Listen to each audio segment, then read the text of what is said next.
What's up guys, Greg here with Lens Pro To Go, and this is part 2 on the assembly of the Ikelite dry lock underwater housing. If you haven't seen part 1, definitely go and check that out. There's a lot of important things to keep you from flooding your housing and your camera.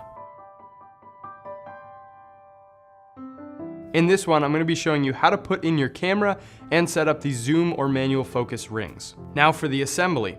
We still have it set up from our dunk test, so all we need to do is remove the back using these 3 clips and remove the front dome port and extension using these 3 screws. We can leave the port and the dome attached. Let's pull out the camera plate and mount the camera to it.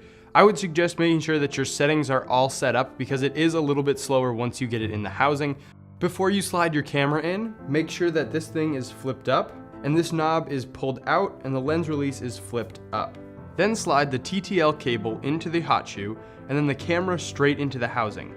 Mount the back on just like I showed you in part 1. These 2 clips on the side first and then the top clip, checking to make sure you have an even black seal all the way around. If it isn't even, remove the back and try again. Then we can flip it over and slip in the zoom ring and the locking collar. And you're going to tighten that locking collar down with that funky tool. This can cross thread pretty easily, so if it doesn't spin freely at first, back it out and try again.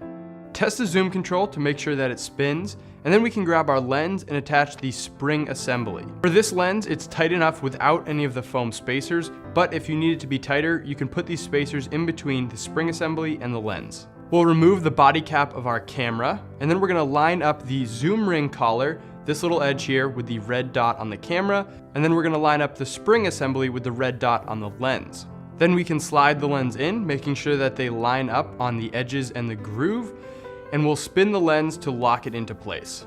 Once it's locked, test out the zoom again to make sure it's working, and then you can slide the port and dome right over the lens, making sure one screw is lined up with the center cutout and the hood is at the top and bottom.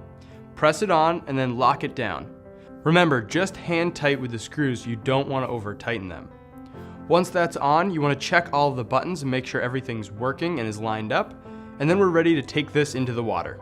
We're going to do the same thing that we did with the dunk test. We're going to slowly submerge the Ikelite housing under the water, keeping a sharp eye out for any bubbles or any leaks that could be happening. We'll rotate the unit around just like we did in the first one, and you're ready to rock and roll. That's all I have for you guys today. If you enjoyed this video, don't forget to hit that like button and subscribe to stay up to date with all the new things and new gear at Lens Pro To Go.